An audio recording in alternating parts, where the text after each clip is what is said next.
Welcome to Meet the Author, where you can join in on insightful conversations with best-selling and award-winning indie published authors. Your hosts today are Rob and Joan, who themselves are indie published authors, book publicists, and paranormal investigators with Tampa Bay Spirits, based in Tampa Bay, Florida. Thanks for dropping by. And now, on with the show. Hi, I'm Rob. And I'm Joan. We're really glad that you decided to join us today, whether you're watching the program live or if you're listening to it later.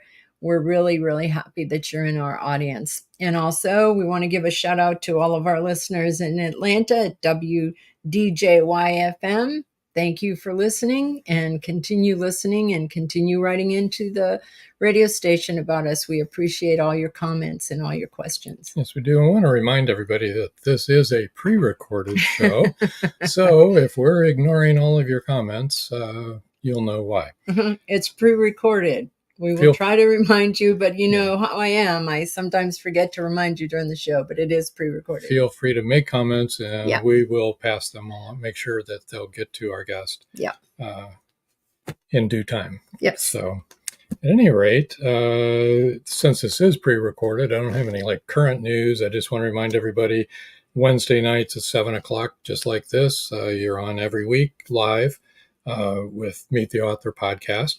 On Saturdays, we have episode rewind at 5:30 p.m. Eastern Time, right here where you're watching right now, where you can catch old episodes of our show. And then every Thursday night on WDJYFM.com and broadcasting also 99.1 FM in the Atlanta area. So if you're in North Georgia, you can actually listen on the radio. Otherwise, you could catch it on the WDJYFM.com channel. And thank you to all the listeners in Atlanta and your interest in the show. We appreciate you. And any comments that you want to make, feel free to contact the station, and they pass them on to us. They do. Or you can visit our YouTube. Right. Visit our YouTube. Meet the Author. There you go. At Meet the Author Podcast is our handle there. All right. Anything you want to talk about before we bring in our guest? No. Let's just bring in our guest. All right. Hello, Kale. Hi. How are you doing today, Kale? Good. How are you? We are well. Now, I've read your bio. You're quite a busy person and doing a lot of admirable things. Do you want to tell people a little bit about yourself? And I think they'll really be interested in knowing when you started writing and why. Okay, that's a great question. So I started writing when I was 15 years old. I had a bit of a rough start about it. When I was born, I was born with a stutter. That really made reading, talking and everything related to reading just really difficult for me as a kid. So as a result, I tried my best to stay away from books and things like that, and just to try and avoid the criticism. So when the idea first came to me to start trying to write a book, I just sort of kind of ran away from it. I really didn't want to hear it. But I was just sitting there one night and this word came into my head, and that word was author. And I was just really taken aback at this because this wasn't really something that I'd ever tried to think about. And I just felt like that word was in my head for some reason. And I was like, God, if this is you, you've got the wrong guy for this. And I just sort of put it aside. I went to bed that night and I thought it was over. I forgot about the whole thing. And then the next morning I woke up and my grandma was at our house, and as soon as she sees me, she pulls out her phone and she starts talking about this children's book author she saw on Facebook. And bells just sort of went off in my head. I heard that word and I was a little bit spooked, but I just sort of set it aside. I was like, coincidence, didn't happen. Later that day, I was washing dishes and my sister was studying to be a teacher at this time. And my mom was talking to her. She was like, you know so much about kids. You should be a children's book author. And I heard that word again, and bells went off again. I was getting a little bit more nervous at this point, but I was like, coincidence didn't happen, not listening to it. And then later that night, I was sitting there drawing, and my family had this TV show going on in the background while I was doing this. And it was like sort of a game show kind of thing. And every time that a new contestant came onto the show, they'd come out, say their name and what they did for a living. And I'm drawing, and I just get this like feeling that I need to look up. And I looked up, and there was this older woman just like staring at the camera, dead down the barrel, like she's looking like directly at me. And she says, "I am a children's book author." I couldn't take it anymore. I got out my phone, I downloaded Google Docs, and I started writing. And I was astonished at how naturally it came to me. Like I was almost made to do this. And I spent so much of my earlier years just avoiding it entirely. And it just astonishes me to this day. I love it. I do too. As a matter of fact, you don't know this about Rob and I, but we used to be in the ministry. And people would often say that that the Holy Spirit is a gentleman. He's never been a gentleman to me. He's quite pushy, the way that he was very pushy with you. And when he wants you to do something, he doesn't stop. So everything you just said rang very true for us. Like you're going to be a pastor, and like, no. Yeah, he won. We did. We're retired now, though. Let me bring up your first book, because I think what you didn't mention is that you do all your own art, right? I do, yes. I've been drawing for as long as I can remember. It just was something that I really felt passionate about, something that I really felt comfortable doing. When I was younger, I really wasn't that good at it, to be honest, but just the repetitive keep on trying just really has helped me get to the point where I am today. And I'd like to think that I'm pretty good at it now. There is that little dog we told you about.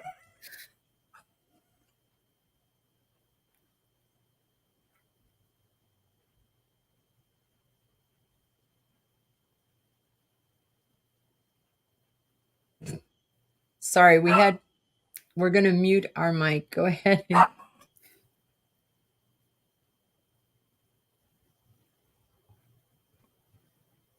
You can go ahead and talk about your book. We'll just mute the mic when she barks. Okay, so let's talk about Denny the Duck Heads South. And honestly, I just really love your cover. You did a great job. And is every page illustrated?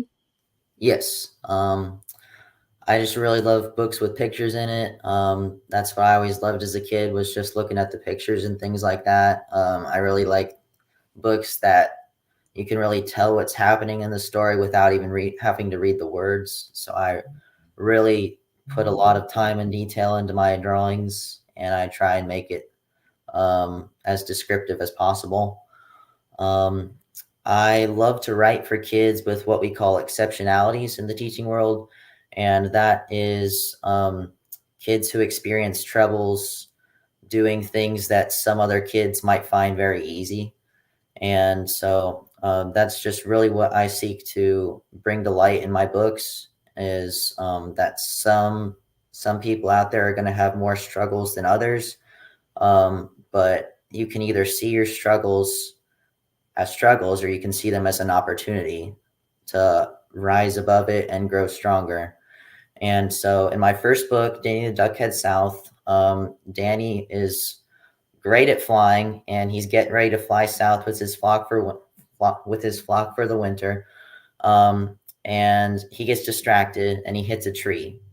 And he falls all the way down to the ground. And when he gets up, he realizes that he can't fly anymore. Oh no. So, yep. So he has a bird. That is. Poor Danny.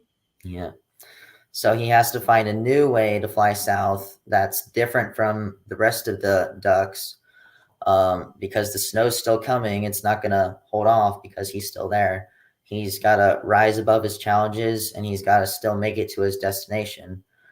And at the end of the book, he ends up finding a new way to fly south that actually gets him there faster than anybody else can. So I just really want to bring that point home, that you can rise above things, and you can find your own little way of doing things that can rise above what anybody else can do. That you can excel. Yeah, I really like that. That's a great story. Me too. And you're right. That cover really shows him heading south, Yeah. and he was cold, wearing his hat and his Yeah. scarf, you know. So And yeah, winter was coming. Yeah, snow up on the title and everything. Very good detail. Very good Thank detail. Now, you said that you stuttered when you were younger. How did you overcome that? I mean, you don't stutter now. Yes, I went through a lot of speech classes when I was younger. It's just really something that sort of got phased out over time, and I'm really glad that I was able to overcome that. But yeah, I really know what it feels like to be excluded for being different, and to just feel like maybe nobody else out there understands what you're going through. So that's really when I want to write. That's really who I want to write for, is kids like me who struggle with things that other kids might find really easy to do. Yeah. Have you ever considered writing a book about kids who are neurodivergent? I have not. I've been very busy lately. I haven't really had time to think about new projects. I've been taking summer classes this summer, and working full time, and it's just taken up so much of my time, so much of my creative energy, and yeah, just haven't had a lot of time for new projects lately. We have neurodivergent grandchildren, so I know that it's hard for them too, and the other kids don't understand why they're different, why they are the way they are. But that's something to think about in the Put it future. on your shelf behind you there. Because they definitely need help. And there are more and more neurodivergent kids all the time, unfortunately. Let's go on to your second book. Danny and Kevin Conquer Camping. So is this the same Danny that we heard about in the first book? It is the same Danny. And this next book So cool. features Danny's best friend named Kevin, who is a pig. This is what we call a mission book in the author world. It seeks to specifically bring attention to a certain group of people who are sometimes overlooked. This one is for limb loss and limb difference. So Kevin, as you can see, unfortunately loses a leg in a farm accident. Yeah. Yep. Yes. He's in a little wheel thing, like I've seen dogs have when they've lost a limb and stuff like that. Yeah, that's great. He's pretty cute, though. Thank you. So you go through the challenges of somebody who's lost a limb has if they want to do something like camping, and how he gets over that. Or do you do more things than just camping? Okay, so in this book, Kevin loses his leg, and he can't really get over losing this thing that was so important to him. And so Danny, who is such a great friend, tries his best to cheer him up, and they go on this camping trip together, and just nothing seems to work to get Kevin out of his funk, and to make him realize that although he lost something near and dear to him, he still has so much. And it's not until Danny gets on his level and lets him know that although he lost something, he can't fly anymore, he remembered everything that he still has. And Kevin had to realize that he still has the best friend in the whole world, and he's not going anywhere. He still has so much. And although he did lose something near and dear to him, he still has so much to live for. And yeah, so much that he just really wasn't considering throughout the rest of the book. Yeah. So that's a good point. That's how we can help one another, because we all go through things, right? Whether it's stuttering or losing a limb or being neurodivergent, everybody has something. not any of us are perfect or have a perfect life. And if we share with people what we have troubles with, I think it really helps them to get over their troubles, which is what you show in this book. Not just all the good stuff, because right. People see that and they think, well, what's the matter with me if that person never has any problems? Exactly. Right? Exactly. I think, especially for children, I think it's really hard because everybody else looks like they're popular and having fun and doing all these great things, and they don't know what's going on inside the head of all those people, Or in their homes. Yeah. Or in their homes. I know some children do not have a great home life, and even the most popular kids, they have troubles too. They have problems too. Yeah. But everybody wants to be one of the cool kids. Yeah. And belong to the most popular group. Speaking of the cool kids, you have a friend who's a cool kid. She just became Miss Teen Ohio, right? Yes. Am I remembering correctly? Yeah? Yep.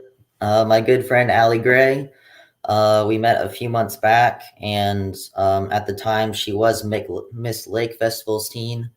And I'm actually working on a new book. I've been working on this one for a while since I didn't have much time, but this is called Born to Stand Out. It is another mission book, and it's looking to bring attention to those who are deaf or hearing impaired. And what's really cool about Allie is that her talent for the pageant is actually sign language. She signs different songs and things like that. So while I was working on this book, I saw a post about her on Facebook, and I just thought that sort of matched up really cool. And I sort of just contacted her and asked for her advice on my book, asked her if there was anything that I could do better, any advice that she could have for me. And she was really helpful, and I'm still working on that with her. And yeah, we've actually come together to start sort of a fundraising organization called Silent Opportunities.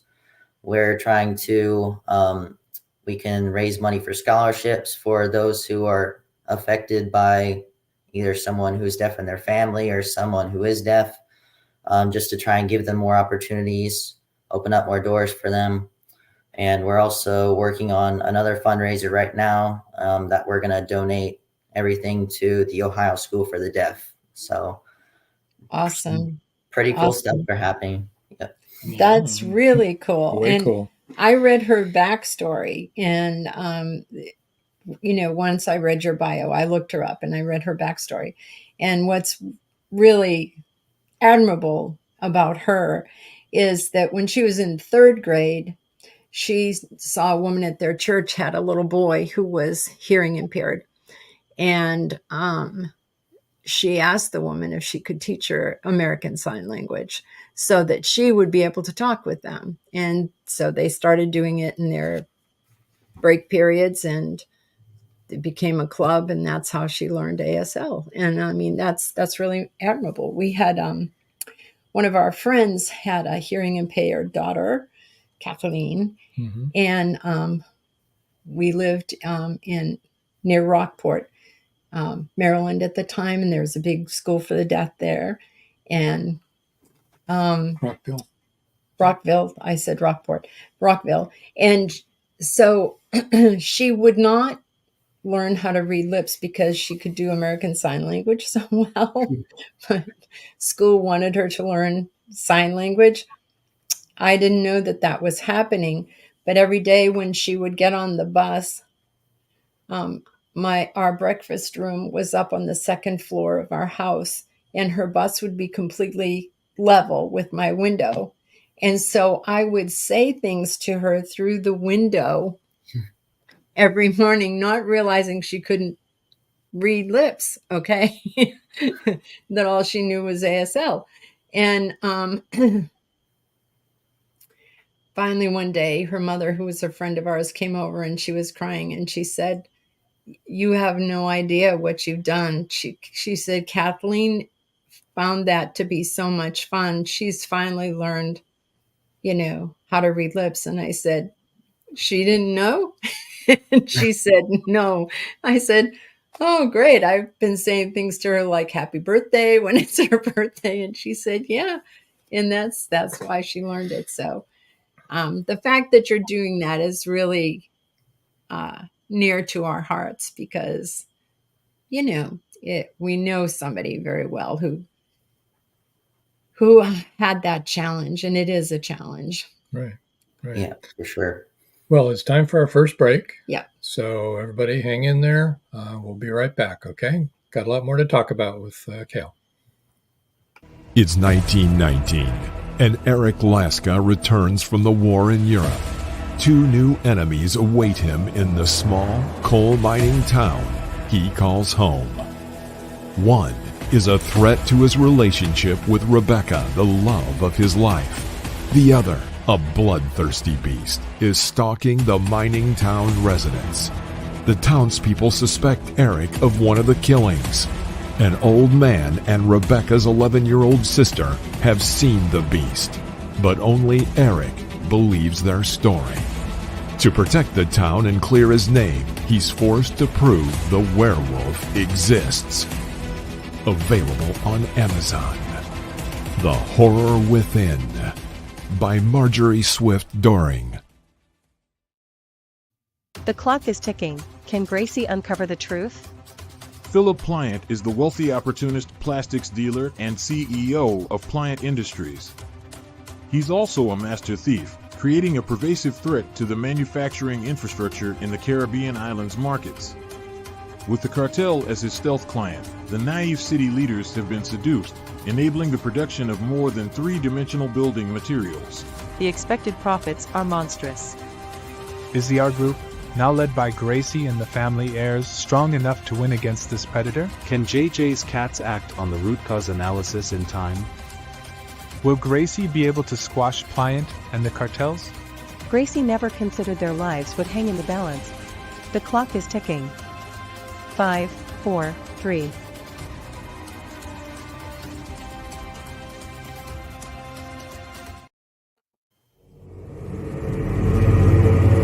Many secrets are hidden within the darkness of the jungle. Now comes part 4 in the Jaguar series by retired Hollywood scriptwriter George Dismukes. In this saga, Brandon, Andrea, and Naja, the Black Jaguar, go deep into the Mato Grosso jungle on a mission to rescue 2 kidnapped children. During their journey, they encounter many dangers, including Yanomami Indians, bent on revenge for the murder of one of their warriors. Return of the Jaguar is book 4 in the Jaguar series, starting with 2 faces of the Jaguar, the Lost City, and the Jaguar's Quest. All 4 are available on Amazon, Barnes & Noble, and other bookseller websites worldwide. Return of the Jaguar is a must-read.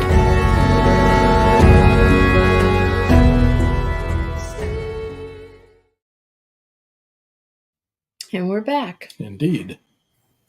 Yes. Now, you said you wanted to read from your second book? Yes. Okay. That's Danny and Kevin Conquer Camping. So why don't you go ahead and read us this section? All right. So, all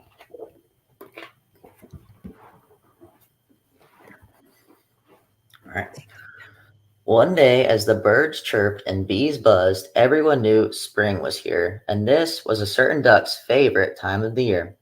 Danny the duck was on his way to visit his friend Kevin Bacon at the farm. He was caught by surprise when he heard something loud like an alarm. Danny saw Kevin chasing Rusty Raccoon and shouting, "Give me my corn," over the big tractor honking its horn. As Rusty ran with the stolen goods, something bad took place. "Kevin!" he exclaimed before a loud squeal ended the chase. Danny rushed Kevin to the vet, carrying him as fast as he could go. After days of nervous waiting, Mrs. Moose gave him some news he wished he didn't know. Danny couldn't believe it until Kevin entered the room with 3 legs instead of 4. He looked so sad as he walked with a wheel on each side, staring down at the floor. Danny tried to be there for Kevin while his life became different and new, but it didn't take long to notice some other things about Kevin had changed too. He didn't play or eat his corn. All he did was sit in the dirt. Danny knew he had to cheer him up or he would never stop feeling hurt. The next day, Danny found Kevin in his usual spot. He brought him a large bag. "It's time to get out of the mud, so surprise, we're going camping," he said with a quack. Kevin didn't seem too happy as he followed Danny into the dense trees. When they found a good spot, they set up a tent, feeling the nice, cool breeze. Nearby, there was a pond. Excitedly, Danny gathered their fishing gear. As they sat in a canoe, Kevin didn't seem too into fishing. He just watched his reflection on the water appear.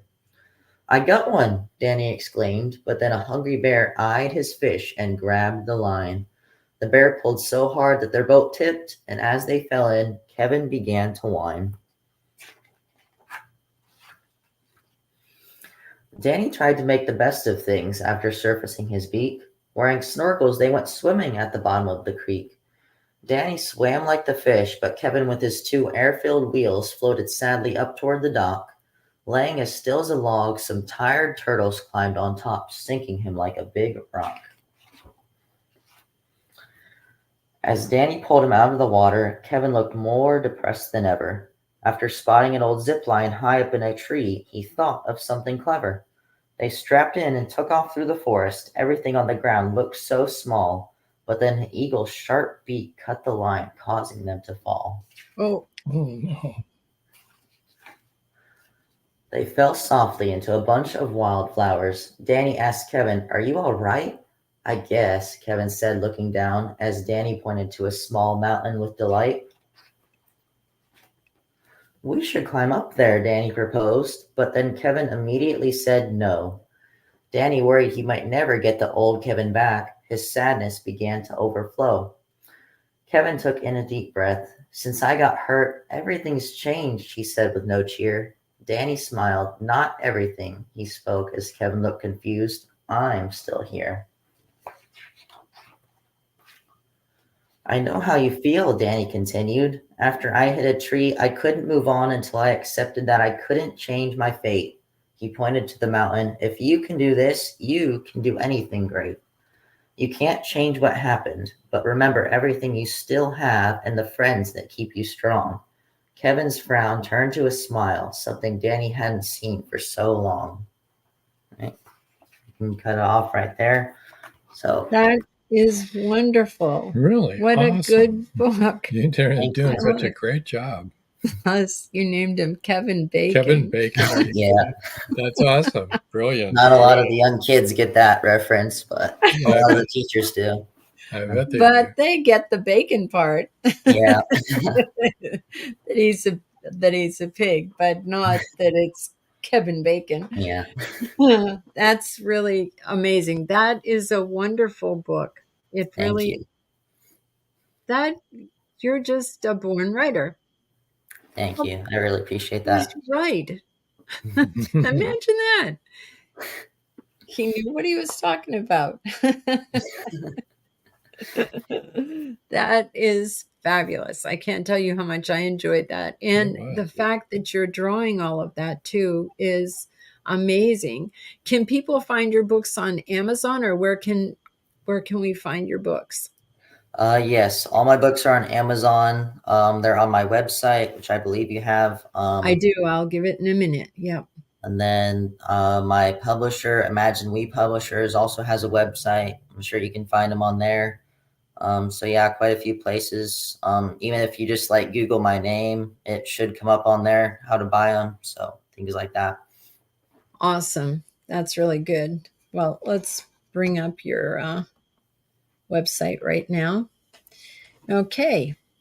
So his website is KALE SUDHOFF 20.wixsite.com/portfolio. And I'm going to spell it for all of you that are just listening and not watching us on video.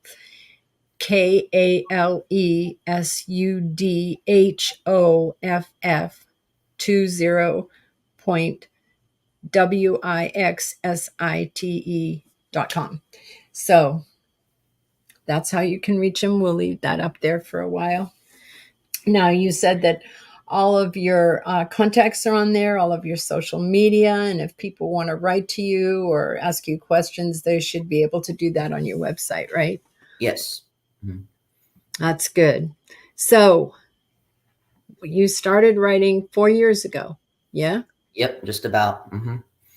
And that was, well, did you do anything before Danny the Duck Heads South, or was that your very first try?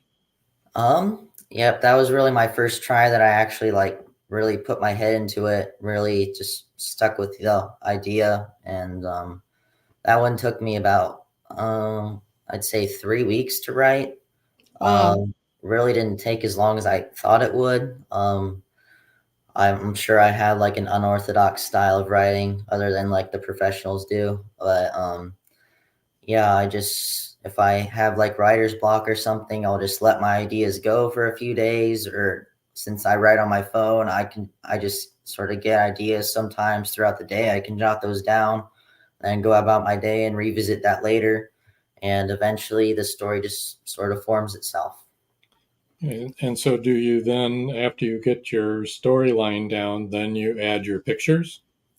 Yes, I always try to have my story fully established before I ever begin drawing, just in case I have to like change a few words or something that could end up changing the whole look of a picture, and that would make me go back and start over. So I really try to have a rock solid storyline before I ever begin drawing.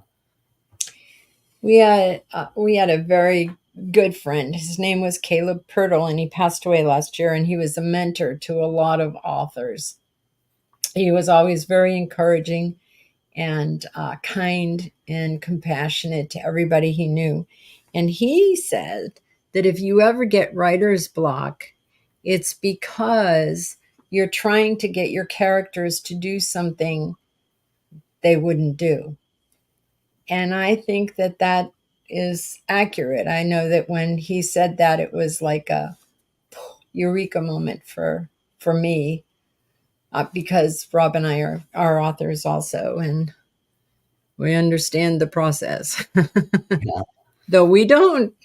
I can't even imagine the work to, do all the art for your own book. That's incredible.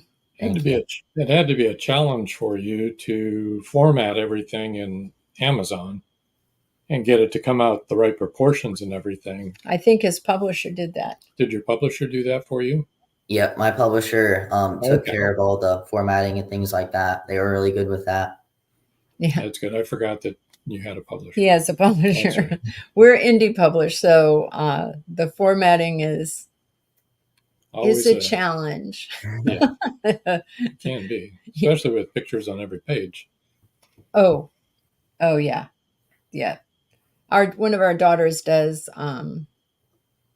drawing books for adults, and it's a whole different kind of formatting than what we do. So I'm sure this is a whole different kind of formatting than what we do. I'm not sure I'd want to learn how to do it. The other one is bad enough. Fortunately, we have an excellent artist who does our cover, who did our last cover, and he did the really tough formatting for pages and all that kind of stuff, so that when your book comes from Amazon, the pages aren't all falling out. So tell us a little bit about how you got a publisher interested in your work. Yeah. Okay, so my mom was actually friends with somebody who worked at Imagine Me Publishers. So once I had everything sort of figured out to the best of my ability, and everything was how I wanted it, we sent it over to her. She read it and she liked it, and she showed it to her boss, her superiors, and they liked it. They were like, I think we can work with this. I think we can turn it into something real. And yeah, I'm just really glad that turned out that way. It really felt like it was meant to be. They must have been so impressed that you could do your own artwork too, besides your own writing. Yep, I hope they were. Oh, yeah, I'm sure they were. That's unusual. I mean, it's really admirable. Now, the third book, well, let's bring that one up. I like this one so much because I have those kind of emotions. Stuart H. Quills and His Explosive Emotions, written and illustrated by KALE SUDHOFF. I love that. And he's a porcupine. Very to the point. Yep. For lots of points. I know, lots of points. And he's adorable too. Thank you. Stuart H. Quills. So what happens with Stuart? Does he have a little bit of an anger problem, or what's going on with him? Yep. The main point of this book was just to really teach kids to not bottle up their emotions so they don't explode on other people. I work, my job title is enrichment teacher at a preschool. So I get to be around kids all the time, just sort of see how they interact with each other. And when they're really little in preschool, they really can bottle their emotions up sometimes. And even if I've seen kids just accidentally bump into somebody's block tower and knock it down, and they'll just scream at them, and you'd think it's the end of the world. So I just really wanted to, in this book, bring home the point that although something might seem scary right now, you gotta look on the big picture. And so about Stuart, he's a really smart porcupine, and he's so smart, in fact, that his teacher, Mrs. Owl, decides that he's not learning enough from her class. He needs to go somewhere where it's going to really challenge him. So she sends him to the big city academy, where he finds out that his new classmates are some unlikely classmates that he's not used to being around. So he's just really nervous. And one thing about porcupines when they're nervous is that their quills can shoot all over the place. And Stuart's so nervous that this keeps happening, and it makes it so hard for him to make friends. I would think so. And it takes until the end of the book for Stuart to realize that the only thing standing in the way of Stuart making friends was himself. He just had to be himself and know that himself was enough, and what God gave him is enough, and that he didn't need to be nervous or afraid. And trying new things is only as scary as we make it. Yeah, and a lot of kids that have explosive emotions, it's really anxiety, It's not really anger so much. That's the way it comes out, but it's their anxiety. And and I think nowadays a lot of kids are pretty anxious about a lot of things. Especially after COVID, so many kids had a rough time through COVID. Sure. Yeah. Okay, well, it's time for our final break. Hang around, everybody, because we still have a little more to talk about with KALE, what he's got on the drawing board. So don't go away. An unforgettable mystery thriller that will transport you back to 17th century England. Introducing Dream of Courage, facing fear head-on, your passport to 17th century mystery, mayhem, and murder. Follow Robert and John Rushworth through Leeds' bustling Brigade District, where danger lurks in the shadows, embodied by the thief-taker Jacob Wilding. You will laugh, you will cry, and be in awe of the twists and turns. Its meticulous attention to character development, emotional nuance, and the unfolding of the story's layers promise a compelling and emotionally charged journey. The U.S. National Times said, "Modern writers usually don't know what it was like to live in the past, but Rushworth Brown does this with great skill." Uncover the secrets of Smythe, the enigmatic tavern keeper who sends Robert to the Haven, to the pirate Captain Girlington. Will he outwit danger in the nick of time? Have you wanted to publish your story?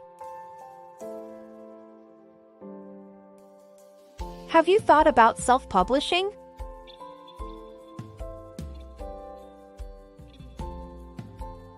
Today is your day. 5-star Amazon review. Self-publish your ebook on Amazon for free in 2024. This ebook is available on Amazon by Becca L. Jones.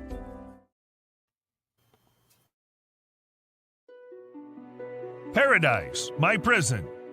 Charlie Flint awakens from a deep sleep and finds himself alone on a tropical beach surrounded by a palm tree jungle and exotic animals. He cannot remember who he is or anything about his life. First, he must find food and build shelter and protect himself from hidden dangers. As his memory gradually returns, it reveals what a very flawed person he is. A man who made too many mistakes, made too many enemies. The implications of the truth are staggering. How did Charlie get there? And will he save himself?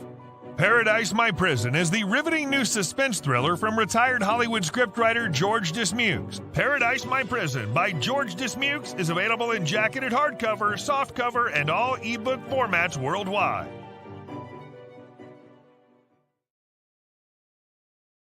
And we're back. Yes, we are. Yes. And I have our dog on my lap, which does not usually happen, but it happens to be her dinner time, and she's not understanding that I'm busy right now. Yeah. Anyway, so I really love the idea of all three of those books. They're amazing. I am sure that each one is just as beautiful on the inside as the one that you showed us, Danny and Kevin. Conquer Camping. I love that. And I love the name Kevin Bacon so much. And really, how cute of a name is this for an explosive emotion porcupine, Stuart H. Quills. For real. Poor guy. That's what our emotions are like. Like you were talking about the little preschool kids that you teach. They explode all over the place, and those little quills go into everybody, nobody knows what hit them. That's really rough. So that's great. Do you bring your books to your work? Have you read them to the kids there? Occasionally, not too much at my own work. But I have gone to several different schools, like Coldwater, St. Henry, and a few other ones, to get to read to maybe kindergarten through 4th or 5th grade all in one morning. So that's really cool. I get to read to hundreds of kids, and overcoming my just sort of confidence from speaking, because public speaking was one of my biggest fears before. Yeah. But now it's something that I enjoy the most out of everything that I do as an author. Just getting to go in there, answer kids' questions, and show them that someone who's not even that much older than them is doing this. So what's to stop me from doing it? That's wonderful. That's really great.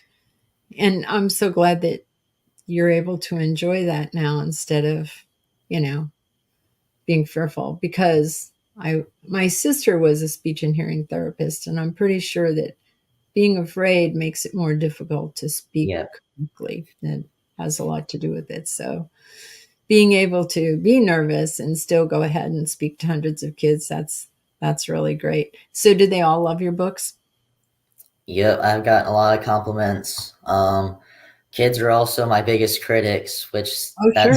I can always count on them for that. If they see something that they don't understand in my book, or if they see something that they just don't really get, then they're going to let me know. And so, I'd rather be let know something that I can work on rather than people trying to flatter me and say something's great when it's really something needs to be fixed. So, I find a lot of satisfaction in that part of the job. Yeah, I'm sure that you do. Now, what is your next book that you're working on? You mentioned it briefly before. It is called Born to Stand Out, and it is about an elephant named Evelyn, who is actually deaf or hearing impaired.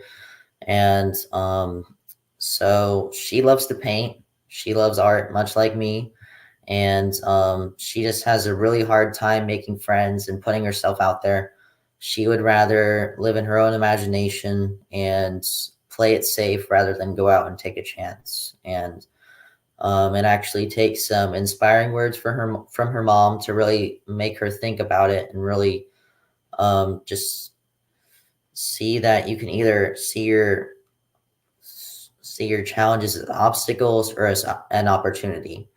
And yep, Evelyn just really begins to think, and she ends up being able to speak through a different way rather than verbally in order to make friends. And I just thought that was really cool to once again bring the point home that not everything has to be done a certain way. You can still be great at that same thing through a different way and still make your mark on the world. Yeah, that has to be hard, not being able to hear or see or walk like everybody else. Those things are all really difficult challenges to overcome, especially if you're a child. Yes. So it's really good that you're doing this for children.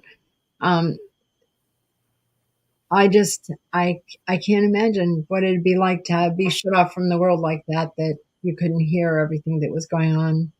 I know that deaf people can feel vibrations, and so they can feel music in that way, and feel the thunder of a waterfall through their feet and that sort of thing. But still, it's got to be rough. Yeah. Mm-hmm. Yeah, I've never had to worry about that, so I'm glad. But yeah, I grew up with a hearing impaired girl who the kids did make fun of her. She was a beautiful girl, and I remember like when she was a teenager, she had long natural blonde hair and she was really stunning, and guys would always like her and they'd come over to talk to her, and when they found out that she was hearing impaired, they'd take off. I mean, they were young and immature, nothing against them, but how hard for her, Yeah. She is who she is, you know what I mean? Was hard for me to watch. Yeah. So if anybody in the audience is interested in supporting silent opportunities, how do they do that? We actually have a GoFundMe. It is would you like me to just send this to you after this is over and then you could put it on, or would you just like me to read it now? Go ahead and read it now. Right. Because people will be listening that won't ever get to see anything. Okay, I understand. Right. https://GoFundMe,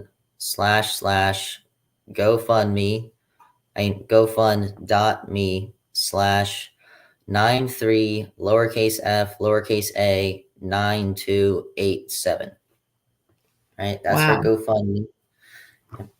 So is there any other way that they can find that? Like, for example, is it on your website? Yes, we also have a website for silent opportunities. So www.silentopportunities, that's all one word, .wixsite.com/hearing loss awareness, all one word. Awesome. Perfect. That would be the best way, I think, to reach and find the GoFundMe page. How has that been doing? Has it been successful so far? Yes, really good. We have an event planned for September. We're going to have a fun run. And we're just going to take all that money and give it to the Ohio School for the Deaf. So I'm really excited about that. See what turnout we can get. And yeah, I think it's going to be great. Well, let's plug that here. Where is it going to start, and how do people get involved in that? It's going to be at the Mercer County Fairgrounds. I believe it's going to be on a Saturday morning. I can check on that. But I believe it's September 14th. Okay. But also on the Silent Opportunities website, I'm sure that they'll be able to find that too. But Yep, think definitely. about it, folks. It's in September, the middle of September, and it's a good cause. And it's a run. Is that what you said? A fun run. So Fun.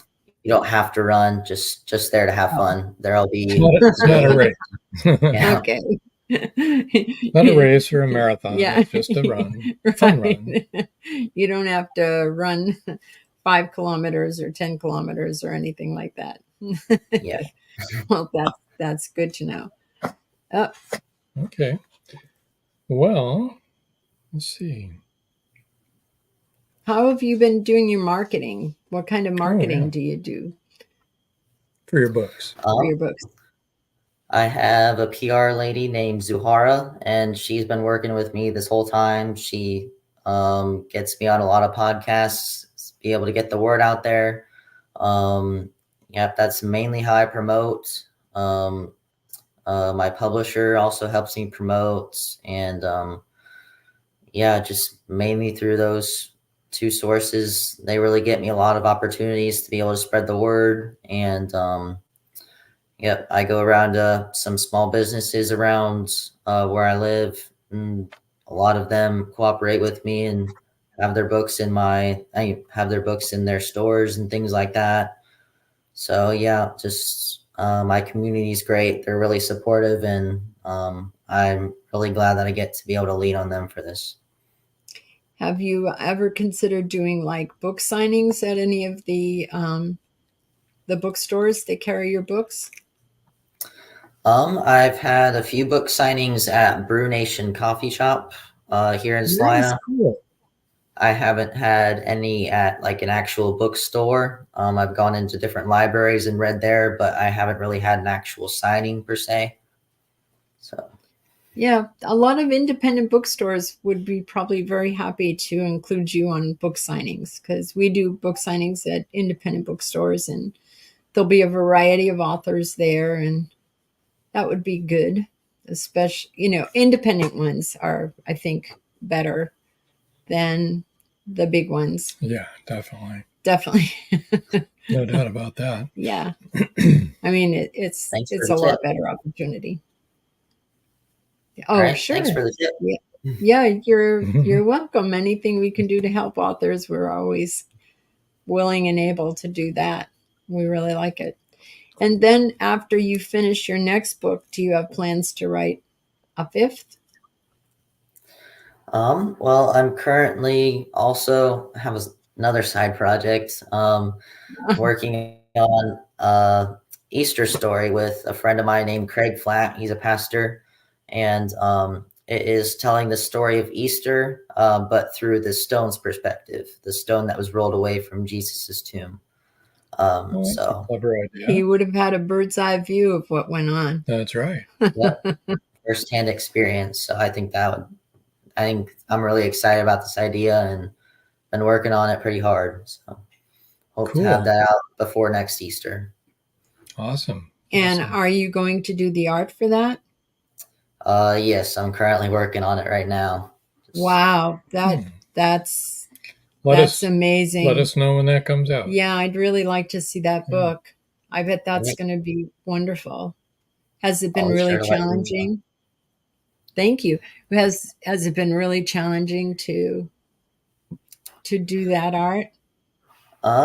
Well, just like at the beginning, before I ever start doing actual pages, I always try to like establish how my character is going to look, like from different angles and things like that. I find that really helps on different pages to just be able to manipulate how my character looks and things like that. So just as long as I have like an established look for my characters, it usually comes pretty easy to me. I rely a lot on my imagination.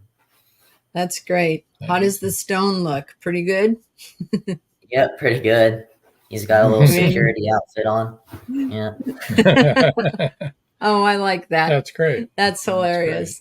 That's as good as Kevin Bacon, honestly, a security outfit on That's cool. On the stone. That's something really My to job look is to guard. Yeah, right? yeah, that is. Well, our time is up. We're going to have to move you over. Thank you so much for joining us. It's been a real pleasure talking with you and seeing all your creative work. It has. Thanks so much for having me. This has been great. You bet. So I'm going to move you over to the side. Stay right there until we come back to you. And Missy understands we're moving you over to the side. Whoop. Hello. Sorry you about want to say that. goodbye too? Okay. He doesn't want me to move her that way. Apparently not. Okay. Well, let's see. Everybody, don't forget next week, 7:00 p.m. Eastern Time, Meet the Author Live next Wednesday. Saturday nights, 5:30 p.m. Eastern Time is episode Rewind. And Thursday nights, 9 p.m. Eastern Time is WDJYFM.com, 99.1 FM if you're in Atlanta. And I guess until next time. That's all, folks. That's all, folks. See ya.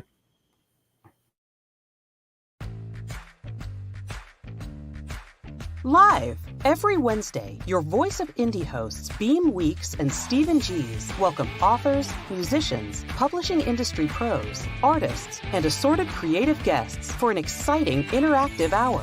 Call in during the show or post questions and comments on Twitter for responses in real time. Meet your favorite indie creators, learn inside tips, network, and promote your work. The link for each week's show is pinned on Twitter atop @VoiceOfIndie. And you can receive the link every Wednesday morning in your inbox by subscribing to our newsletter at freshinkgroup.com. Check out Voice of Indie every Wednesday on Blog Talk Radio and catch hundreds of episodes archived everywhere from our websites to our YouTube channel and Spotify. Thank you for joining us here on Meet the Author. Make sure you stay up to date with our show by clicking like, follow, and share. And you can find us on Spotify, iTunes, and more. See you next time on WLFE-DV.